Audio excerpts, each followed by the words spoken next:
Yeah, listen, I like the new location of our plug for our social media, but don't worry, we'll do it again at the end too. Wow, that's too Um, much.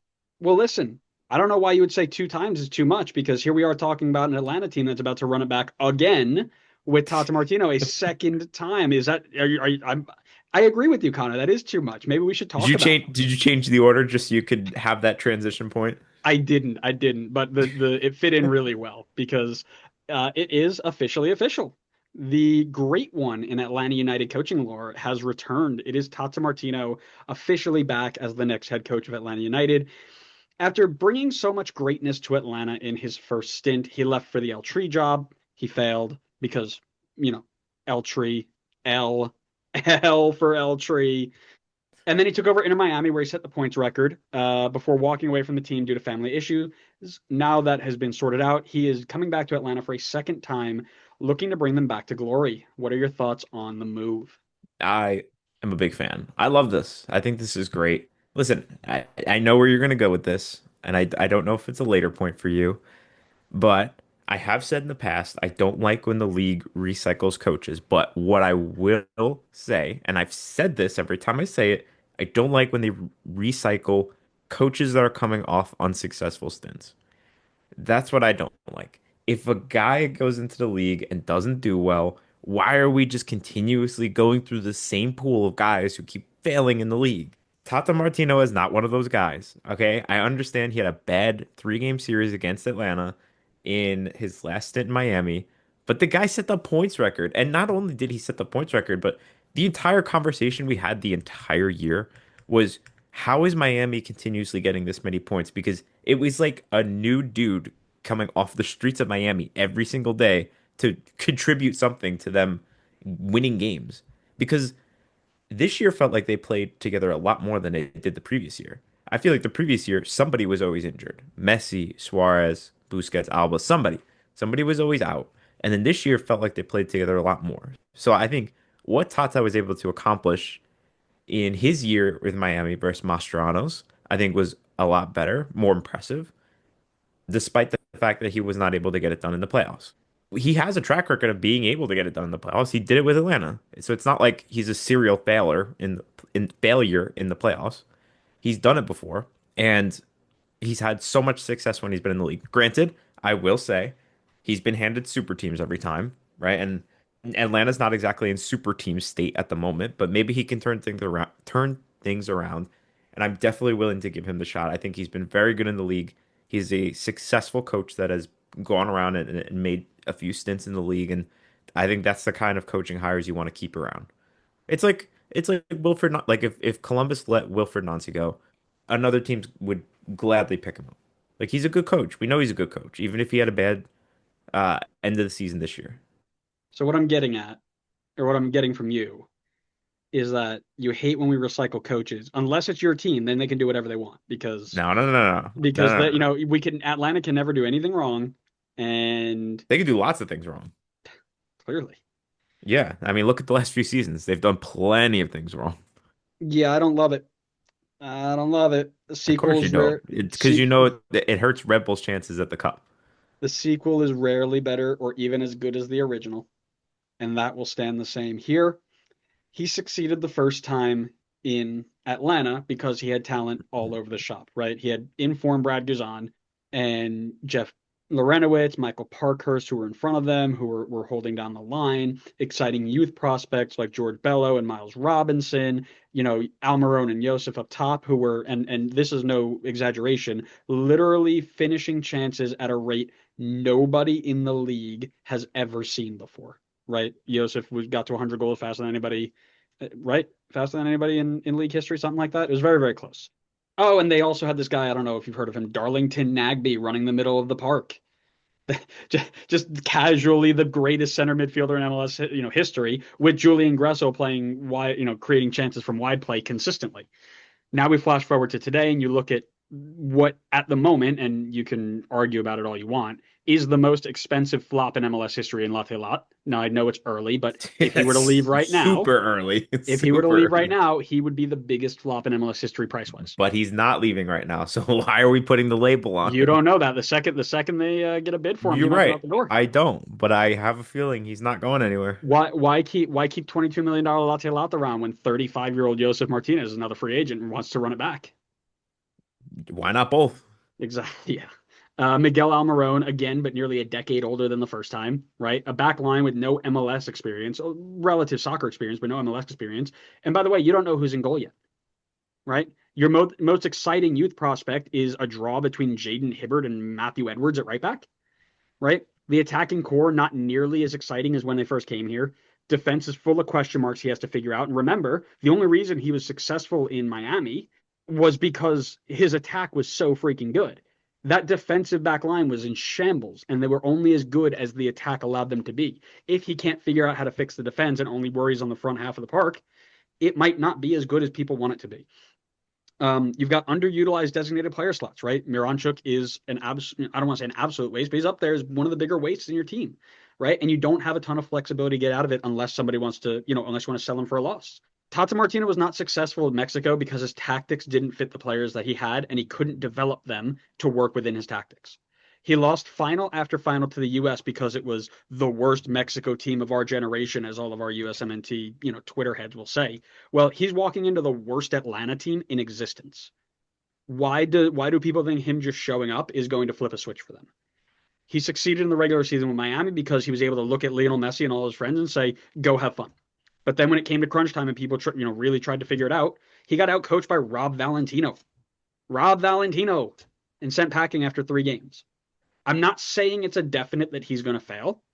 I think the front office is going to do everything they can to give him a roster that will work for him. But I don't think it's going to be a walk through the door and Atlanta goes from, wooden spoon contenders to top of the league. I think you're not giving him enough credit for the 2024 season. Like, okay, if you're saying he could just be like, all right, Messi, go do whatever you want. So then what did he do in the 19 games that Messi didn't start? What did he do in the 13 games that Suarez didn't start? He couldn't have just been like, okay, go out there, have fun. Like he's got rotated guys in there that he has to make the most out of. And he did. He set the points record. Messi played less than 1,500 minutes in the regular season. He set the points record. I think he deserves some credit for that. You think he deserves credit for letting Lionel Messi set a points record? No, did you hear anything that I just said? I said No. I heard Messi Lionel Messi and record. I said Messi played less than 1,500 minutes in the regular season that season, and they still set the points record. Okay. So we've had this conversation. Oh, that's what I was trying to. I remember what I was angry about. You made a comment in your first one where you said he just grabbed a bunch of random people off the street. He's got like the top 7 Argentine like youth prospects in his team because I want to play with Messi. They're not just some random guy. He picked up Federico Redondo off of any, that's not somebody you pick off the side of the street, right? Baltasar Rodriguez this year. I mean, just it's not, these aren't random people that are coming into his team. They are legitimate players who have high upside that he doesn't need to do a lot of coaching with because they just play with these high level, Barcelona regens or whatever, and here they go. I mean, first of all, Redondo there for I think half the season with him. So, No, he was there the whole year. okay, well then he only played half the season with them because he only had 1,000 minutes. So it's not exactly like he had Redondo on his bench ready to go for every single game during the entire season. There are a ton of guys who at the start of the year we just did not know about who stepped up and took big roles in this team. Noah Allen was 19, making his impact on the team. Like I don't know if I can remember exactly everybody that was like a breakout, but Lawson Sunderland, sorry, bad example. He only played 190 minutes. David Ruiz, 1,000 minutes played, good contributor. Yannick Bright, like these, we were not talking about these guys at the start of the season. Yeah, who else was in that team? What was that guy? And oh god, I don't remember his name. The other center mid. Oh yeah, that's right. Diego Gomez, the guy who's playing for Brighton right now. Yeah, that took a lot to develop him. Right? Oh, who are we gonna score on? Oh no, Luis Suarez can't play. Who do we have? Leo Campagna? Yeah, great. That was really tough to develop him too. Like you're acting like they came in and they played with Red Bull too. I These were mean, high level secondary players. Diego Gomez came over at 19 years old from the Paraguayan league. I don't know if I would say that's like yes, he had potential, but to say that he was like a shoo-in, like we knew he was going to go over to Brighton right away and be able to tear things up, like we didn't know that at all. He played 400 minutes the season prior for Miami. He broke out under Tata.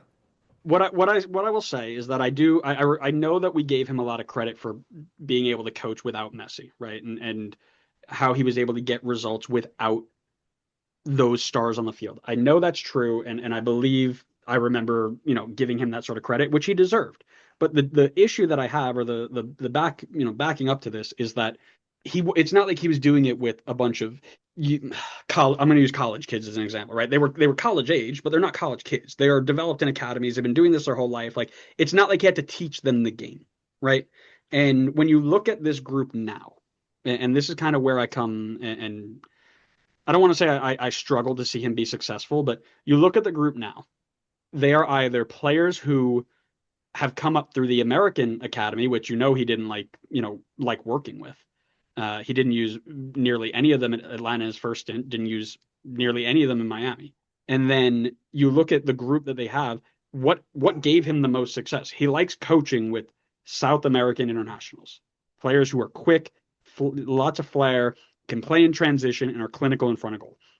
There are exactly two South American players, three if you count Leo Afonso, three South American players in this team that he is going to inherit, right?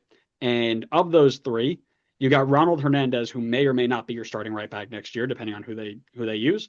You've got Steven Alzate, who I think is going to be a good piece for them next year. And then, like I said, you've got Leo Afonso, who I believe is not playing a single minute this year. Is that right? Yep. What, Club World Alfonso? Cup. Yeah, Leo Afonso. Sorry, he played three times for 77 minutes. I'm not saying that he will not be successful. I'm saying that he's going to need two transfer windows to figure it out because there is so much here that he needs to fix. It's not going to be a walk through the door and everything's going to turn over and be miracle again. I don't think so. I don't disagree with that, but I think there's a lot of talent in the team. And I will say that I think your point is valid in that the squad was definitely deep. Like, yes, guys stepped up that we weren't expecting to, but like there was a lot of good depth on the team because I'm sure, like we had said, and like I'm sure they predicted, guys got injured. They had to rotate guys in. I still think even if these guys had potential or ability, maybe higher than what other bench players in the league have, he was still like it was a rotating cast of characters every single night. It was a new lineup, people in new positions every single time, and he was winning week in, week out. He was finding ways to win. And sure, these guys are talented, but you got to be able to like know how to use them in your team. And he was constantly having to throw new lineups out there. I'd love to see a statistic on how many different lineups he used that year. I wouldn't be surprised if he had over 20 different starting lineups in that entire season. Like it felt like every night it was a different lineup, and they were still winning. And I think that's a credit to him. As much as I do think Messi obviously and Suarez help him a ton, and he has a little bit less to worry about when you have guys like that on your team. I think there should be some credit to him for what he was able to accomplish when they weren't out on the field, which was a decent amount of time last year. Yeah, I mean, listen, I think we'll agree to disagree on here and have to see where it comes out. But I struggle to see them. They've been bad for a while now, right? Yes, they had the deep run in MLS Cup. They snuck in, right? They've been bad for a couple of years now. I don't know how long they are going to be able to sit there and say, "Hey, Tata, figure it out," before they're just like, "Yeah, we're gonna bounce." I don't know. I just struggle to see how long it's going to be. But just a note on, my goodness, how much I miss old school Atlanta. I went back and was looking at some of their old rosters, right? The Kenwyn Joneses, the LGPs, Alex Tambakis, and Kevin Kratz, like just all these names. Carlos Carmona, GOAT. Who else we have in there? Lagos Kunga. Yeah, that's a good one. There's a little Jacob Peterson in there somewhere. Yeah, and don't Greg ever. Garza. Well, and again, you gotta think back to it, right? Like he won, Tata Martino won a lot, but what player in Atlanta now is currently at the level of Jake Mulroney, right? What is he coming into where somebody like Jake Mulroney is somebody he looks at and says, "Nope, can't trust you." I don't know. Quite literally everybody else. I think some of the coaching staff might might be better. Oh man, yeah, those were good. Emerson Hyndman, remember Emerson Hyndman was there for a while? Of course. It wasn't that long ago that he left. Yeah, he's without a club right now. He's well, and this builds off another point where I'm terrified that Atlanta is actually going to run it back with their 2017 team, right? You've got Emerson Hyndman's available, Franco Escobar's available. I'm sure you could go trade for John Gallagher if you wanted to. There are Yeah. just so many. Get Um, Nagby out of retirement. yeah, Nagby Uh comes out, Julian Gressel back from Minnesota. Like, yeah, it's just, Ezekiel Barco. Ezekiel Barco is in Russia right now. That's hilarious. that's crazy. Pity We could Martinez do a back. trade. Jesus Ferreira for Barco. Breck Shea. Bring Breck Shea home. Let's talk about the fact that there's a guy, and I don't know if you know this, there's a really high level player at this club called River Plate. His name is PT Martinez, and he actually was a South American Player of the Year at one point. And you know where he is right now? South America. River Plate. You could really run it back. Go pay $14.5 million to bring your man home. That was more, Oh, I felt like that was more the De Boer era than it was Tata's era. yeah, and it failed miserably. Um, it, oh my God, that makes me sick. Pity Martinez is 32 years old. Jesus. 32 years old. He went from a $16 million transfer out of Atlanta to Al Nasser, and they brought him back for 500,000 to River Plate just 3 years later. That's so bad. I mean, good deal for them. Yeah, they did well. But yeah, no, like I said, there are a significant number of players here who are just without a club, and I would not be shocked if they try and run it back with just a handful of them. I mean, if that helps Tata like kind of settle in here with guys he's familiar with, go for it. I'm sure we could get Yamil Assad back on the team too. Where is Yamil Assad? He's not at DC still, is he? Surely. FCC. Oh my God, is Oh that no, no, real? no, no. He's in Argentina now. That I'd but say FCC I was his know he last stop. was there. I know what he was there. That Eric was his last MLS. Lopez. Eric Lopez, the $4 million Paraguayan that played 12 minutes for you. Oh Listen, not man, everybody could be a home run, all right? Should we go through all the list of Red Bull we failed designated we player we could signings? go through this list forever. We might have to just go back and look like the teams from the last time a team won something and see where they are now. That'd be a fun one. Um, Spin off. yeah. Woo.